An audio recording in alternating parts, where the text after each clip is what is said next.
السلام عليكم.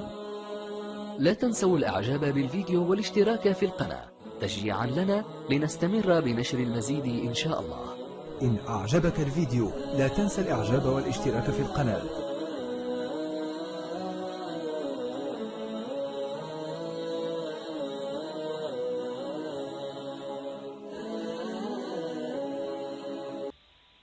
السلام عليكم ورحمة الله وبركاته. لاله حنان من إقليم بن قرير أو تورير. ربما انقطع الخط. لا مازال. السلام عليكم لاله. مرحبا مرحبا. السلام في الله على عمي الحاج. كي دايره مرحبا. عليك؟ الله يبارك فيك بنتي حنان. ماشي بخير. أعزك الله. بغيتك تدعى معايا وتدعى عليا مع وليداتي، الله يرحم الوالدين. يا ربي يا كريم. وحامله وبغيت نولد هذا شهري ومضايقه الله ليا الله. الوقت. عرفت ضيق هذيك الوقت لاله حنان. بزاف عمي الحاج. واش بسبب الكورونا والحجر الصحي ولا مشاكل أخرى؟ هي كورونا، يعني هذاك وباء الله يعمل ربي يهزو علينا ويحفظنا ويحفظ من جميع المسلمين، ولكن انا ما عرفتش مالي. لا إله إلا الله. طيب بزاف بزاف بزاف عمي الحاج. لا إله إلا الله. والله العظيم لا ما تشوفش حالتي. الله يشافيك ويعافيك يا رب. امين. الله يشافيك ويعافيك. امين. بغيتك تدعي عليا مع وليداتي، عندي يا بنيه رب. ووليد. الله يخليهم لك ويفرح بهم.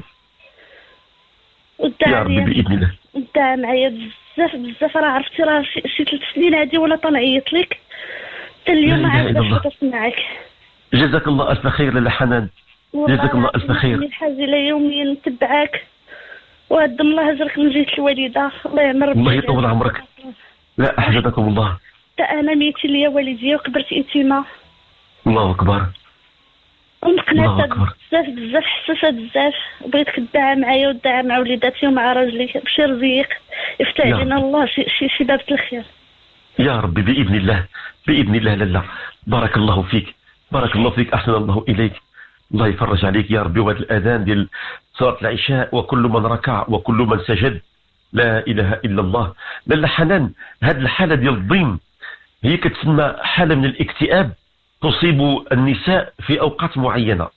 كاين المرأة اللي كتجيها عند أول الحمل، كاين اللي كتجيها قبل الوضع، كاين اللي تجيها في فترة النفاس، كاين اللي كتجيها في فترة الوحم. حالة ديال الضيم هي حالة ديال القلق والتوتر هبوط المعنويات. هي غير حالة نفسية تنتاب الإنسان ويمكن أن نرفعها. رفعها قد يكون بأدوية مقوية من طرف طبيب مختص، وقد يكون رفعها فقط بأن نجدد الإيمان في قلوبنا. غنقول أنا في الضيم. علاش في الضيم؟ اش ضاع ليا؟ غنقول ضاع ليا كذا ولم أحصل على كذا وقد وقع لي كذا وكذا. غنبقى نعدد ونفكر ونبرز الأشياء اللي ضاعت ليا واللي أنا ما نلتهاش، وغنقول وكلها ما قيمتها، ما قيمتها كلها، اش كتساوي. كنقول الأحباب ديالنا إياكم ثم إياكم أن تعظموا من شأن الدنيا، ما تعظموهاش. عظموا شأن الإيمان وشأن الأديان. الدنيا كلها لا تساوي عند الله جناح بعوضة، واللي مشات من الدنيا الله يسهل عليها وداعا، وربي عز وجل يعوض في أفضل منها. سيدنا النبي صلى الله عليه وسلم كان يقول لنا: من أصبح آمنا في سربه معافا في بدنه عنده قوت يومه فقد حيزت له الدنيا بحذافرها. فقط هذه الدنيا كلها أنا أملكها.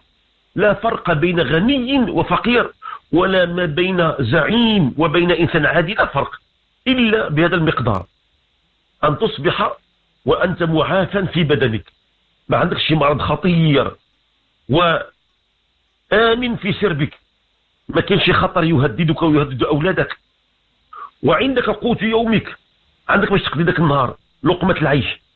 فقد حيزت لك الدنيا بحذافرها أنت وسيد الناس.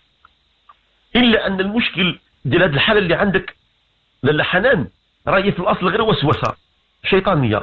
ابليس كيجي عند الانسان كيقول له انت خاصك كذا، انت ضاعت لك كذا، انت كان بامكانك توصل لهذا وما وصلتش لها، انت كان وكان وكان.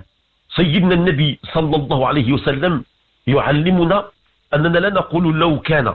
اياك ان تقول لو، فان لو تفتح عمل الشيطان. لا تقول لو انني فعلت كذا، لو اني لم افعل كذا، تفتح عمل الشيطان. كيدخل لك ابليس وكيبقى يعبث في فكرك، العبث الفكري، كيبقى يقول لك كاين وما كاين وما كاين، وكيتلفك وكتصبح بانك انت في بؤس وشقاء. وما قيمه هذه الدنيا حتى اشقى؟ ما قيمتها؟ نحافظ فقط على الدين تكون سيد الناس. لان حنان كده واحد الاذكار خاصه برفع المعنويات، اذكار خاصه بهرمون السعاده يزدان في الجسم بكامله، وهو الصلاه على النبي المختار. لنكثر جميعا على خير الانام سيدنا النبي المختار، وسوف نرى عجائب قدره الله، خصوصا صيغه اهل السعاده. وضع العلماء والصالحون والعارفون بالله ما يسمى بصيغه اهل السعاده في الصلاه على النبي المختار، وهي ان نقول: اللهم صل على أسعد مخلوقاتك سيدنا محمد وعلى آله وصحبه وسلم، عدد خلقك ورضا نفسك وزنة عرشك ومداد كلماتك، كلما ذكرك وذكره الذاكرون وغفل عن ذكرك وذكره الغافلون. اللهم صل وسلم على أسعد مخلوقاتك، على أسعد مخلوقاتك. كنبقى نقولها ونكررها. كيعطيك الله تعالى هرمون السعادة ينبعث من جسمك، وغتحس بأن غدا العيد، غدا العيد، غدا الفرحة، وكل الأحزان تنقلب إلى نعم ربانية.